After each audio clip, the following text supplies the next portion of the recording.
Muy buenas noches con todos, un saludo cordial, bienvenidos a la sala Zoom de Nuevas Sendas. Nuevas Sendas es una institución, somos un centro de atención y formación de psicoterapeutas. Estamos comprometidos con la atención a las familias, a los matrimonios, pero también estamos comprometidos con la formación de psicoterapeutas.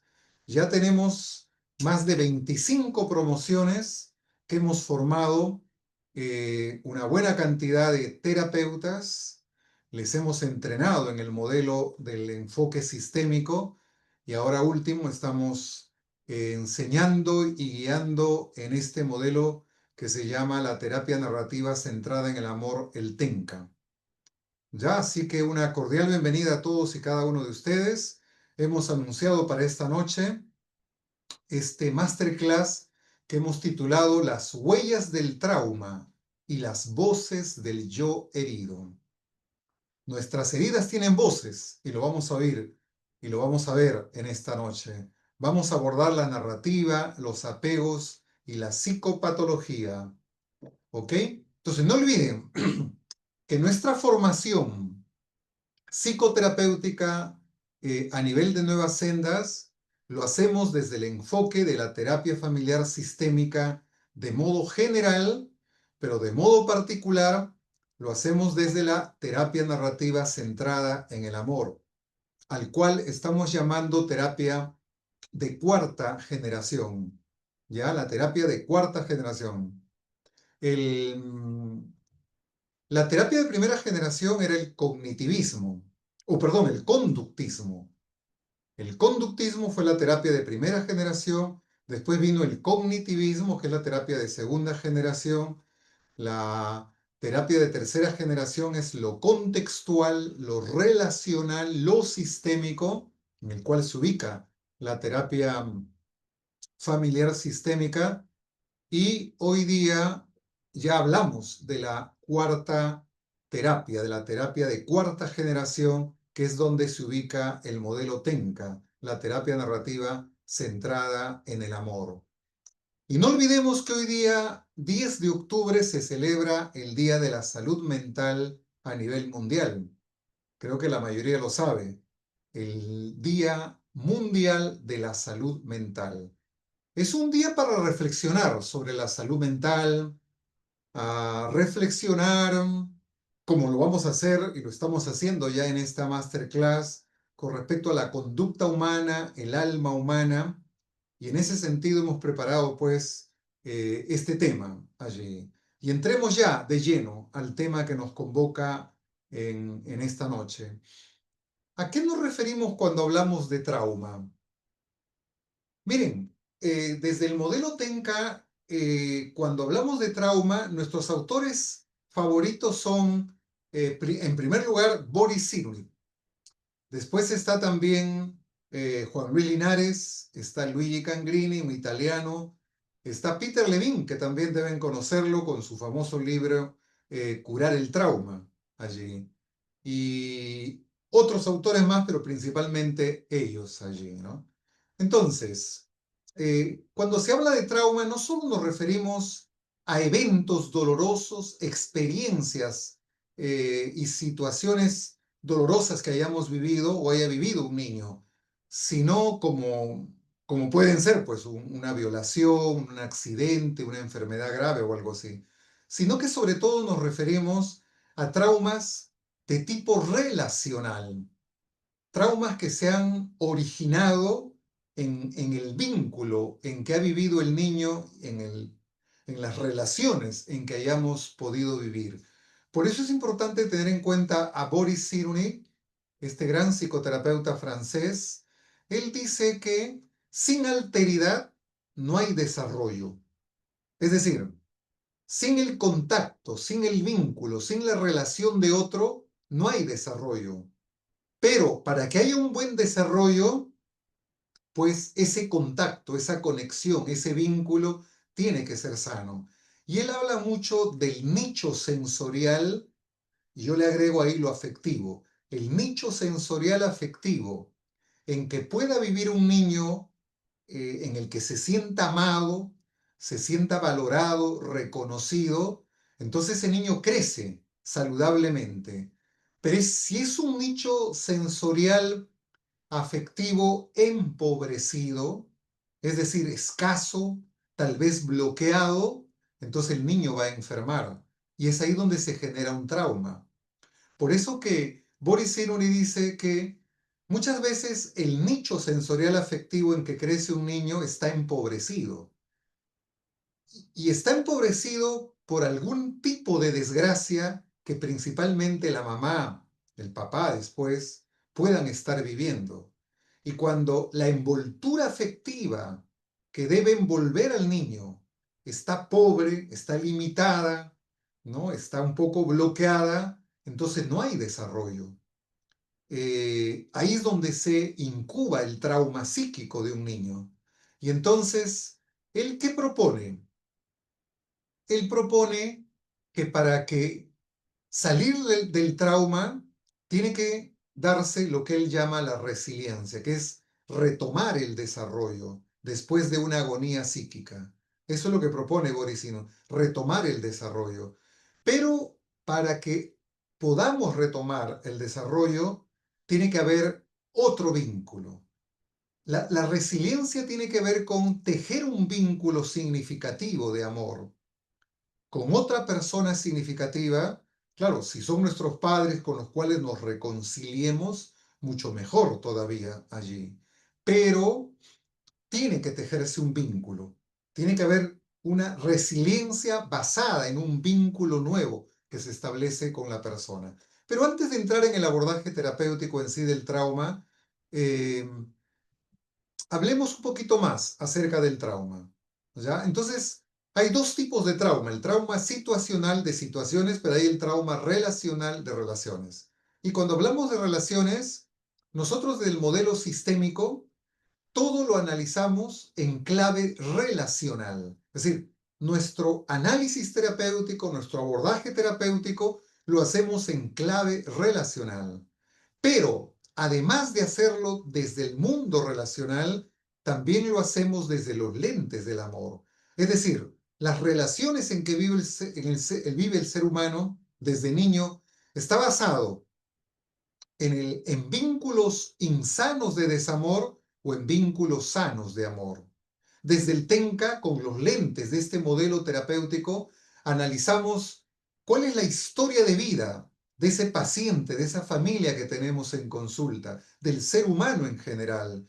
Puede ser una historia marcada por el desamor en la cual su identidad tomará un rumbo insano o será una historia marcada de amor para lo cual su identidad tomará un rumbo sano allí.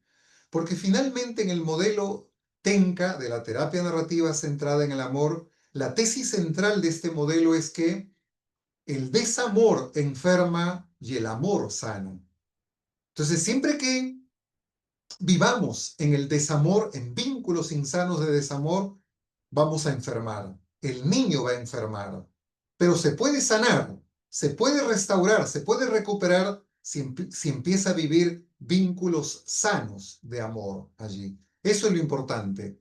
Y ahora, eh, cuando hablamos de vínculos insanos de desamor que generan traumas, ¿cómo así? ¿Cómo se produce un trauma? Hablando de los traumas relacionales, ¿ya? Eh, por ejemplo, pensemos en el vínculo insano de desamor que puede ser la descalificación, que es la crítica. El vínculo insano de desamor llamado descalificación se expresa en críticas, en subestimar al otro. Entonces, cuando papá y mamá son muy críticos con el adolescente, y es una edad en la que generan críticas, despiertan la crítica de los padres, eh, esa forma de relacionarse con el adolescente desde la crítica es un maltrato psicológico. Es un vínculo insano de desamor que lo va a herir, que lo va a traumatizar. ¿Por qué? Cuando hablamos de trauma psíquico, nos referimos a la suma de dos heridas, la herida emocional y la herida mental. Es lo que constituyen un trauma psíquico. Entonces, cuando un ser humano vive en un vínculo insano de desamor, como en este ejemplo que estamos hablando de la descalificación, la herida emocional que se va a acumular en ese adolescente es culpa, por un lado, sobre todo para los que tienen un temperamento medio melancólico, o se va a acumular una herida emocional de amargura y hasta de rencor en los que tienen un temperamento colérico allí. Es por eso entonces que ante la descalificación de mamá, de papá, un adolescente puede hacer que su identidad tome un rumbo depresivo, apagado, producto de esa herida de culpa, o puede hacer que tome un rumbo medio sociopático, medio rebelde, medio agresivo y hostil frente al mundo allí. ¿Por qué? Porque acumuló rabia, porque acumuló amargura frente al vínculo insano de ese amor llamado descalificación. Entonces se van dando cuenta cómo enferma psíquicamente el ser humano a partir de los vínculos. Y cabe decir aquí que no hay ningún trastorno de personalidad, ningún problema psicológico que tenga que ver con algo genético, como un gran sector de la psiquiatría nos quiere hacer creer allí. Humberto Maturana, quien le dio ciudadanía científica al tema del amor, él es claro y contundente en señalar, él es un epistemólogo, a quien seguimos y quien forma parte de nuestra bibliografía en la formación de psicoterapeutas en Tenca. Él dice que todo ser vivo, humano y no humano, siempre está bien, siempre vive en el bienestar.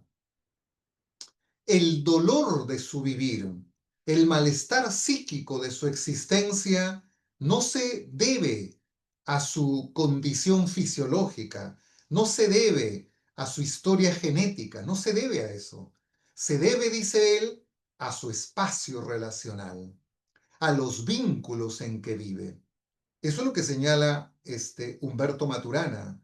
Es decir, el cachorro humano no enferma por algo genético psíquicamente, enferma por los vínculos insanos de desamor en las que vive allí. Y los vínculos insanos de desamor, por lo menos hay 5 vínculos principales insanos de desamor que yo lo presento en mi libro La belleza de amar, en el que presento los 5 principales vínculos insanos de desamor y en contraste presento los 5 vínculos sanos de amor. Entonces, uno de esos 5 vínculos insanos de desamor es la descalificación. Y la descalificación genera una herida emocional de culpa. Y la herida emocional va a generar una herida mental. Entonces, ahí es donde aparecen las voces del yo herido. Le hemos titulado a esta conferencia Las huellas del trauma y las voces del yo herido. Entonces, un ser humano, niño, adolescente, que ha vivido en la descalificación y que acumula y se forma una herida emocional de culpa, puede también formarse una herida mental que va a ser la voz de su yo herido, que se va a llamar o va a decir yo no valgo. Entonces, ese es lo que va a construir su narrativa, su creencia, su pensamiento. Es decir, tanto papá, mamá me decían eres un inútil, un bueno para nada, un torpe, nunca haces bien las cosas, que son maldiciones, que son maltrato psicológico. Entonces, él graba en su mente, construye una narrativa producto de su herida emocional y mental, yo no valgo. Entonces, él tiene ya una voz, la voz de su yo herido que le dice yo no valgo allí. Probablemente a nivel de su conciencia no aparezca con toda claridad no va a aparecer tal vez el yo no valgo, pero en sus actitudes y en su conducta aparece el yo no valgo. Cuando se compara con otros y siente que es menos, se siente mal. Entonces ahí está la voz de su yo herido que le está diciendo, yo no valgo, yo no valgo. Eso es lo que le está diciendo la voz herida, ¿no? Y entonces, un trauma psíquico, que es una herida emocional más una herida mental, el yo siento culpa más el yo no valgo, constituyen el cimiento sobre el cual se edifica un trastorno de personalidad como es la depresión, la personalidad depresiva. Porque hay dos tipos de depresión, la depresión coyuntural, que alguna situación específica en el presente lo produce, una experiencia de pérdida, pero hay otro tipo de depresión, que es la depresión estructural, que no está relacionado con una situación, está relacionado con una necesidad insatisfecha, como es la necesidad de valoración que tiene todo ser humano. Y cuando no se siente valorado, producto del vínculo insano de desamor, llamado descalificación, entonces construye una narrativa del yo no valgo, que sumado al yo siento culpa, pues construyen una personalidad depresiva.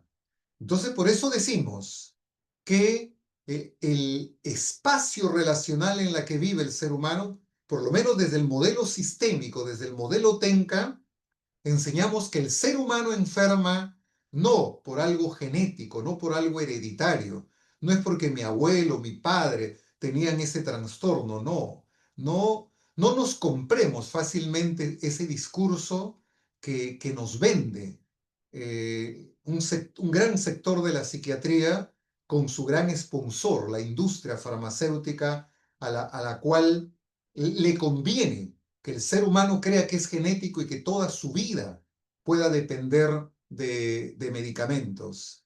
Ya Iván Illich, ¿no? Este austriaco, él denunció el negocio de la medicina, el negocio del dolor. Él denunció la medicalización, era lo que fabricaba enfermos allí, y el mal uso de toda esta industria farmacéutica allí. Y de paso, ustedes pueden ver en Netflix una película, una especie de documental también que se llama El negocio del dolor. Las grandes industrias farmacéuticas, no todas, pero muchas de ellas hacen negocio con el dolor. Y entonces les conviene vendernos narrativas que calcen con sus intereses. Entonces, claro, si hay un psicótico que se le dice que ha nacido así, que es genético y que nunca se va a curar, pues tienes que tomar pastilla toda la vida para felicidad de la industria farmacéutica, de tener un enfermo para toda la vida. Nosotros desde el modelo sistémico en general y desde el modelo Tenca en particular, nosotros somos categóricos en decir, y no solo yo, sino lo dicen también otros autores, que el psicótico, el esquizofrénico, el loquito se sana.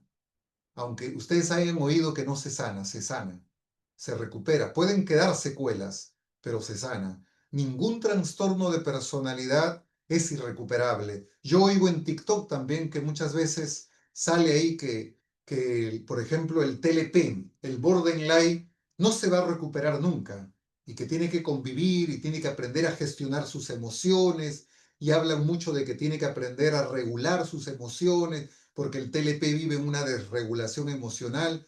Eso no es tanto así. El TLP se puede superar. Si el desamor lo enfermó, el amor lo puede sanar. Tal vez más adelante hagamos una charla sobre el TLP que lamentablemente está creciendo y que también hay mucha publicidad terapéutica al respecto que no son del todo ciertos allí y necesitamos conocer bien al respecto. Pero hoy estamos con lo del trauma. Entonces, los más grandes traumas se originan en un ambiente familiar, en una atmósfera relacional, y lo que engendra el trauma son los vínculos, no la genética, no el cerebro, no el azar, es los vínculos en que vive el ser humano. Los seres humanos somos productos de vínculos. Los seres humanos configuramos nuestra identidad a partir de los vínculos más significativos que moldean nuestra mente, nuestras emociones y nuestra voluntad también. Hemos dicho que ¿Cómo debemos abordar el tema de la narrativa del apego y de la psicopatología? Ya hemos hablado entonces cómo se origina un trastorno que tiene que ver con la psicopatología. Eh, ¿Y qué podemos decir del apego? Miren, ningún psicoterapeuta que se precie de ser un buen psicoterapeuta puede desconocer el tema del apego. No puede darse ese lujo. Tiene que conocerlo al revés y al derecho, el tema del apego. Obviamente, John Bowlby fue el que inició el estudio del apego, el que postuló esta teoría, pero hoy se ha desarrollado mucho más también que tenemos que saber. Por ejemplo, ¿por qué hay personas que ante una determinada adversidad, unos se derrumban y se trauman y otros pueden salir adelante? ¿Qué hace que unos sean más fuertes y otros sean más débiles? Pues hoy está bastante demostrado que tiene que ver con el apego de la infancia en la que vivieron. Si yo viví en un apego inseguro, ya sea del tipo evitativo, ansioso, ambivalente, desorganizado, entonces yo voy a ser menos resiliente allí. Entonces voy a ser más vulnerable frente a las adversidades, frente a las presiones de la vida. Pero si yo viví en un apego seguro, me sentí amado, valorado, reconocido, acariciado, entonces frente a la adversidad yo cuento con más recursos para enfrentar. Esa es una explicación de por qué algunos pueden ser más fuertes, más resilientes, salir más fortalecidos de una situación adversa y sin embargo otros caen hundidos en ella, atrapados en ella. Tiene que ver con el tipo de apego. Pero esto no quiere decir que ya estamos condenados y que ya, como no tuve un apego inseguro con mamá, con papá, pues ya la adversidad me va a devorar. No, no significa eso. Si el apego de la infancia me fortalece interiormente para enfrentar la adversidad, si yo soy capaz o en terapia somos capaces de ayudar al paciente a que establezca nuevos apegos seguros, y eso puede significar reconciliarse con papá y con mamá, porque muchas veces los vínculos están quebrados entre padres e hijos y eso los hace más vulnerables. Por eso el gran Bert Hellinger, el creador, ¿no?, de las constelaciones familiares, dice que cuando se honra a los padres, algo, algo empieza a repararse en las profundidades del alma humano. El honrar a los padres.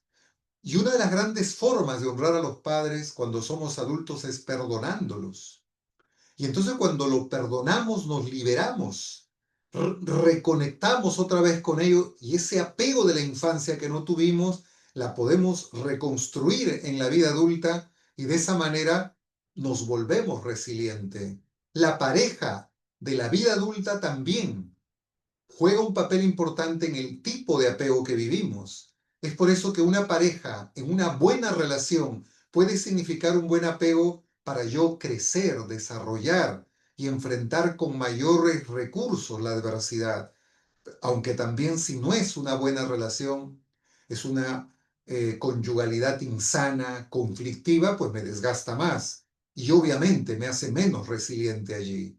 Entonces la buena noticia es que si yo no pude obtener un buen apego seguro y por lo tanto no tuve y no tengo los recursos para ser resiliente en mi vida adulta, pues lo puedo adquirir aprendiendo a construir nuevos vínculos con papá, con mamá, con la pareja que tengamos. Sanar esos vínculos, aprendiendo a amar, porque si cuando éramos niños necesitábamos urgentemente que nos amen, porque nosotros no sabíamos amar, necesitábamos que nos amen. En la medida que lo hagan bien, crecemos bien. Pero si lo hicieron mal, pues crecemos mal. Pero si crecemos mal, no estamos condenados. Una infancia infeliz no debe marcar nuestro destino.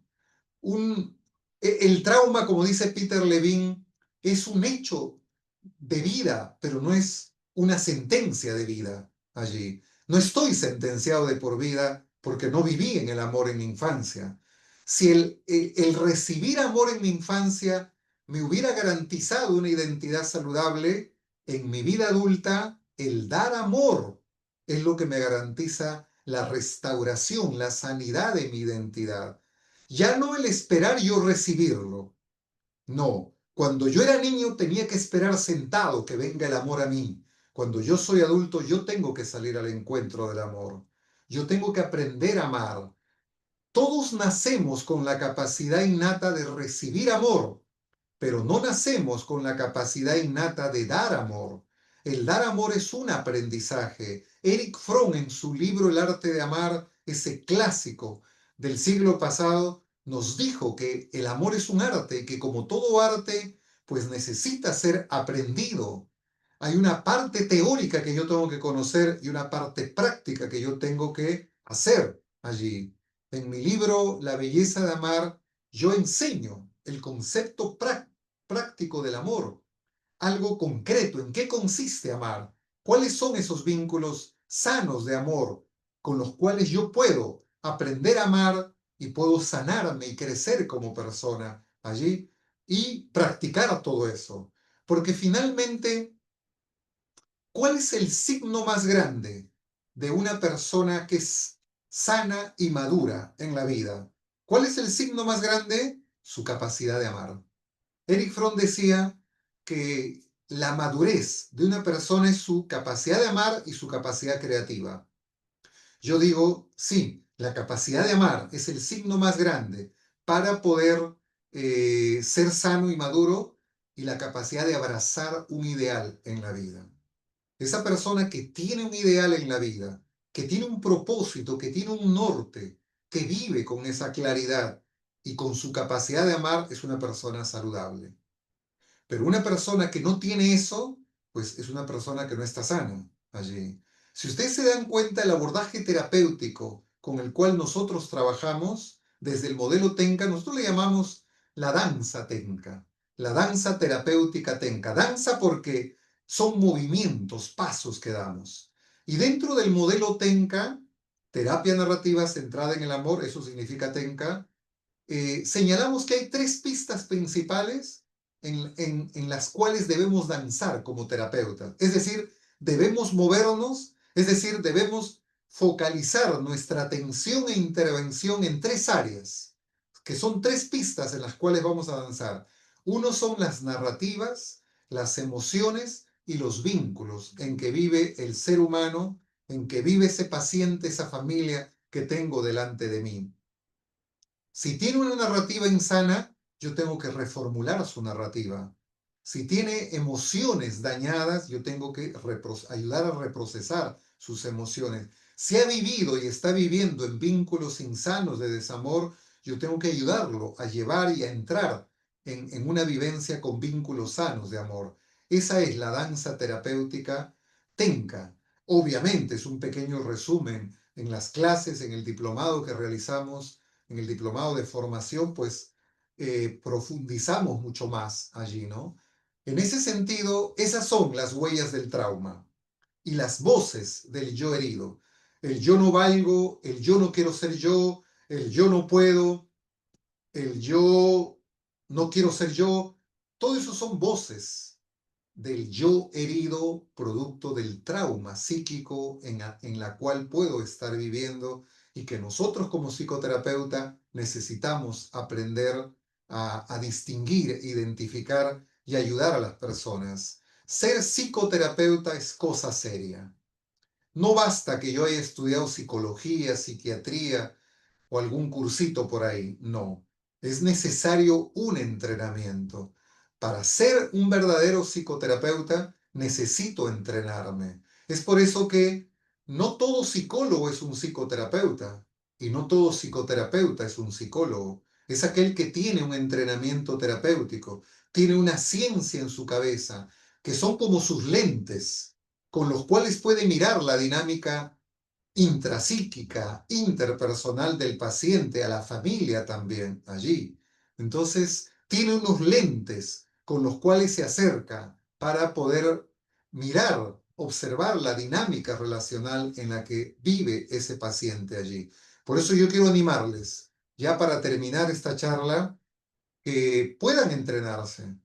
No basta la buena voluntad, el buen deseo, la buena intención. No basta eso. Es necesario que puedan ustedes entrenarse y formarse, adquirir una ciencia, unas herramientas y al mismo tiempo unas técnicas.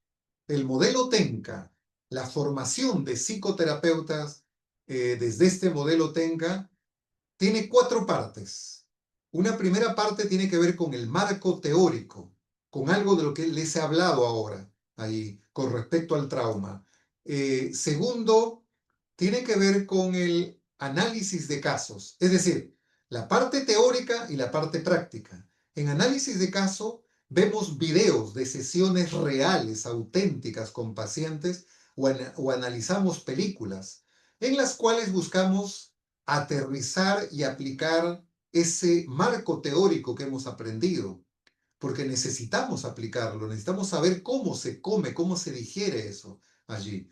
Entonces, esa es la segunda parte. La tercera parte tiene que ver con trabajar el self del terapeuta. Es decir, para yo ser un buen psicoterapeuta, yo también tengo que sanar, yo también tengo que crecer, yo también tengo que confrontar mis heridas.